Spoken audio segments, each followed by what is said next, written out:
আসসালামু আলাইকুম রহমতুল্লাহি ওয়া বারাকাতুহু। অটোমেশন ই-ল্যাবের পক্ষ থেকে সকলকে অসংখ্য ধন্যবাদ।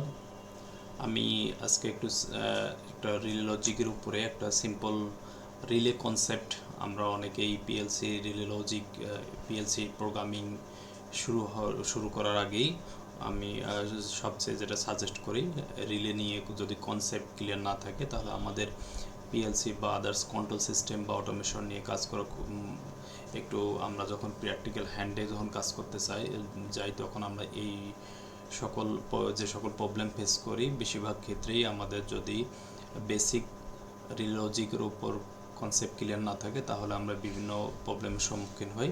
এই কারণে আমি একটা সিম্পল কিছু আজকে একটা টিউটোরিয়াল করতেছি যেটা রিলে লজিকের উপরে।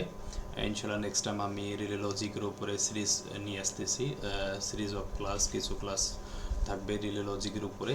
সেই রিলে লজিক নিয়ে আজকে যেটা আমি একটা সিম্পল দেখাবো। এখানে আমি একটা যে সফটওয়্যারটা ইউজ করছি, এর আগে আমি ক্লাসে বলেছি সফটওয়্যার সম্বন্ধে। আমরা রিলে লজিকের কিছু সফটওয়্যার, রিলে লজিকের আমরা কনসেপ্ট ক্লিয়ার করার জন্য আমাদের এই সফটওয়্যারের মাধ্যমে আমরা যত রিলে লজিক বেসিক, মূলত আমরা যে সকল ইন্ডাস্ট্রিতে আমরা যে কাজ করতে পারি, এখানে কন্ট্রোল ডায়াগ্রাম এবং পাওয়ার ডায়াগ্রাম সব কিছুই আমরা এখানে সিমুলেশন করতে পারবো। রিয়েল লাইফ সিমুলেশন, রিয়েলের যেরকম কাজ হবে সেরকম সিমুলেশনটা হবে। আমি এখানে দেখা দিচ্ছি যে এখানে ফার্স্ট একটা কন্ট্রোল সার্কিট। এখানে আমাদের এই পার্টটা হলো পুরোটাই একটা হলো কন্ট্রোল পার্ট। যদি আমরা দেখি এই পার্টটা হলো পুরোটা হলো কন্ট্রোল সার্কিট, আর এই পার্টটা হলো আমাদের, যদি আমি দেখি এই পার্টটা হলো আমাদের লোড মানে পাওয়ার সার্কিট। এখানে পাওয়ার হিসেবে আমরা যেহেতু একটা আমি রিলে ইউজ করতেছি, সেই রিলেটার আমি এসি লোড, আমার দুটো ল্যাম্প দিয়ে আমি পাওয়ারকে বুঝাইতেছি। Single phase load L1 L2 দুটো লোড, সেকেন্ড টার্মিনাল নিউট্রালের সঙ্গে কানেক্ট করা আছে, আর ফার্স্ট টার্মিনাল একটা এই লোডটা L1 লোডটা এনসির সঙ্গে কানেক্ট করা আছে। নর্মালি এটাতে যদি আমরা বলি কমন, এটা হলো এনসি এনও। আমরা এখানে মার্ক করতে পারি, যদি আমরা দিই কম তাহলে বুঝে যাচ্ছে আমাদের এটা হলো কমন। এই টার্মিনালটা হলো সবগুলো হলো আমাদের এনও। কিছু টার্মিনাল আমি থিওরিটিক্যালি এগুলো আলোচনা করছিলাম, এনও। দেন এই টার্মিনালটা হলো এনসি। এটা প্রতিটা পোলের, এটা যদি আমি এই পোলের ক্ষেত্রে বলি, এই পোলের ক্ষেত্রে ঠিক আছে সেম, এটা এনসি এনও কম। সেমভাবে সেকেন্ড পোলের এটা first pole, second pole, third pole, fourth pole, চার পোলের একটা ফোর্থ পোলের আমি একটা রিলে দেখাইতেছি। এখানে এই এনওএনসি আমরা এই পোল এনওএনসি এই কন্ট্যাক্টগুলো দিয়ে আমরা লোডকে হ্যান্ডেল করতে পারবো। এই জন্য বলতেছি এটা পাওয়ার সার্কিট। এটাকে আমরা বলতেছি পাওয়ার সার্কিট, এটাকে বলতেছি আমরা পাওয়ার সার্কিট, আর এটাকে বলতেছি আমরা কন্ট্রোল সার্কিট। যদি আমি বলি কন্ট্রোল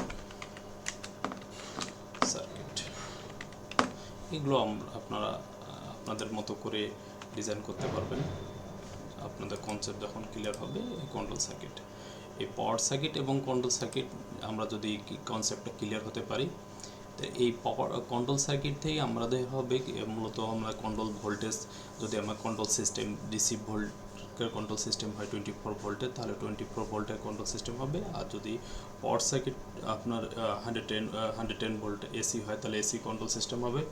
আর যদি 220 ভোল্ট এসি হয় তাহলে আমাদের 220 ভোল্ট এসি কন্ট্রোল সার্কিট হবে। তো আমি ফার্স্ট প্রায়োরিটি আমাদের যেহেতু মোস্ট অফ কেসেই ইন্ডাস্ট্রিয়াল অটোমেশনে যদি আমরা পিএলসি ডিসিএস সিস্টেম বা যে কোনো আমরা স্ক্যাডা সিস্টেমে দেখি, এই কন্ট্রোল সিস্টেমটা ডিসি 24 ভোল্টের হয়ে থাকে।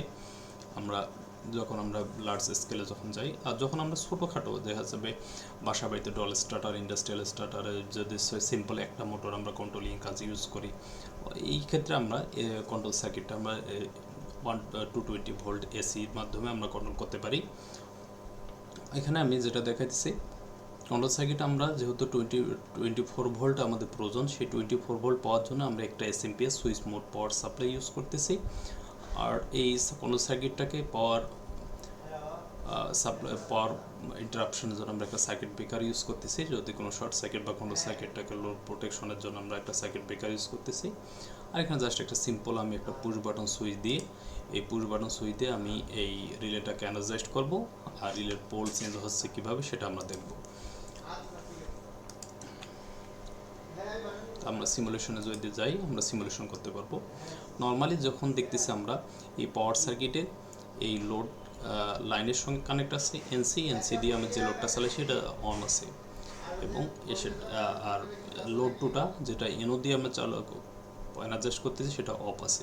এখন যদি আমি সার্কিট ক্লোজ করি তাহলে আমরা এসএমপিএস থেকে আমরা 24 ভোল্ট আমরা কেটিসি পেলাম। ডিসির আমরা একটা নেগেটিভ কানেক্ট করছি এখানে, আর পজিটিভটা আমরা এনার্জাইজ করবো। এনার্জাইজ করতেছি আমি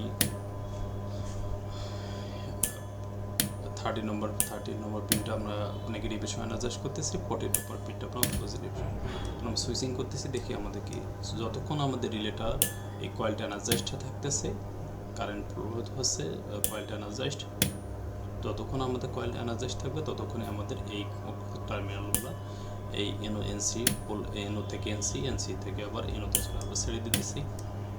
আমাদের এই যে একটা সিম্পল একটা সার্কিট দেখালাম, এটা রিলে লজিকের উপরে। এই কনসেপ্টটা আমরা ক্লিয়ার করে নেক্সট ক্লাসগুলোতে আমরা ইনশাল্লাহ চেষ্টা করব। সকলে ভালো থাকেন। আসসালামু আলাইকুম।